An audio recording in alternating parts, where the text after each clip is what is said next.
Ei gente, aqui é o Benício de novo, e nesse vídeo eu quero mostrar pra você 6 coisas que você provavelmente não sabia sobre fatorial.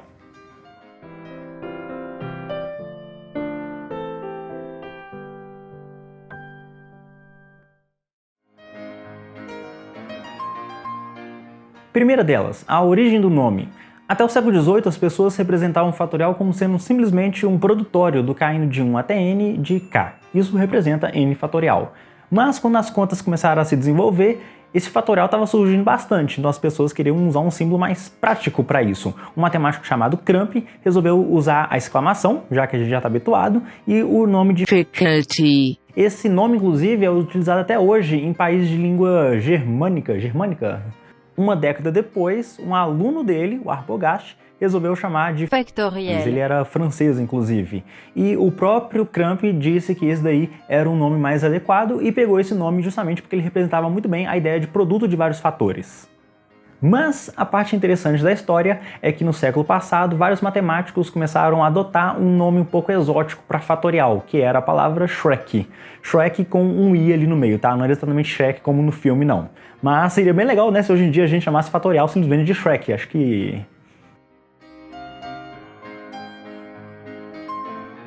Segunda curiosidade, a taxa de crescimento de fatorial. Você deve ter uma noção de como é que o fatorial cresce rápido, né? O número 3 fatorial é igual a 6, 4 fatorial é igual a 24, mas você sabia que o número 23 fatorial ele já é um número tão grande que supera a quantidade de estrelas que tem no universo? E o número 24 fatorial já é uma aproximação para 1 mol com 3% de erro, é uma ótima aproximação para 1 mol. Enquanto que o número 50 fatorial, esse número já supera o número de átomos que tem no universo. Ou seja, fatorial cresce muito rápido.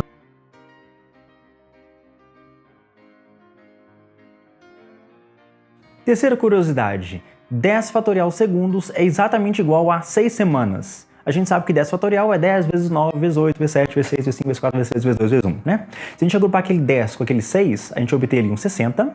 A gente pode também agrupar o 4, 3, 2 e 1 para formar um 24. A gente pode escrever ali ó, o 9, 8 e o 5 como sendo 60 vezes 6. Depois de arranjar um pouquinho os termos, a gente pode então escrever essa expressão 10 fatorial segundos como sendo exatamente 6 semanas, né? A gente pode ali, ó, tchum tchum, chai, tchum tchum. E a gente obtém que 10 fatorial segundos é exatamente o tempo equivalente a 6 semanas.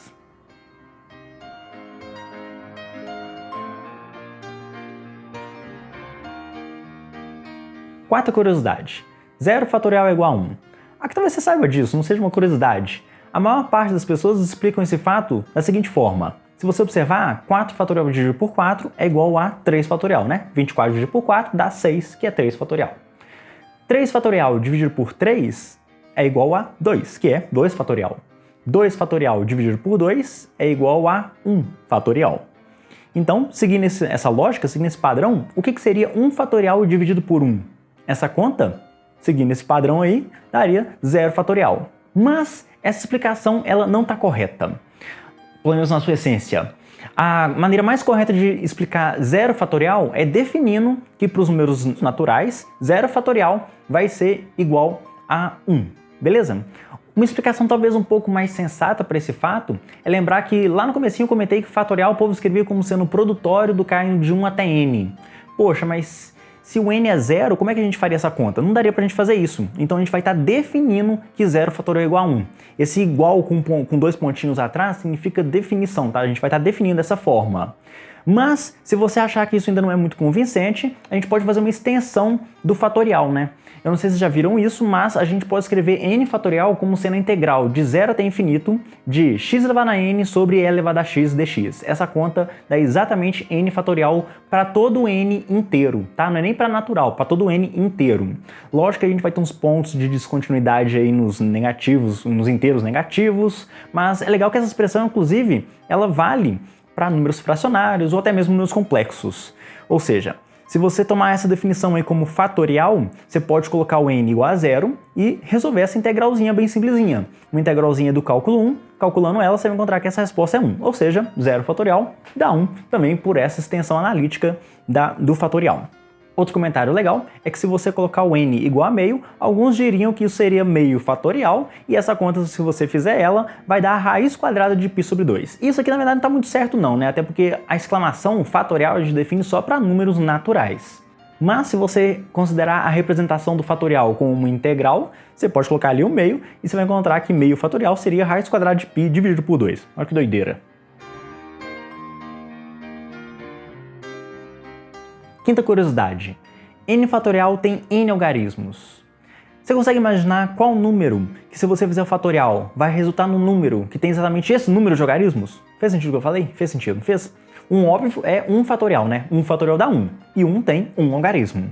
Você poderia imaginar se tem outra ou não solução para esse problema. E existem outras 3 soluções. As outras 3 soluções vão ser 22 fatorial, 23 fatorial e 24 fatorial. E apenas. São apenas essas 4 soluções para esse problema.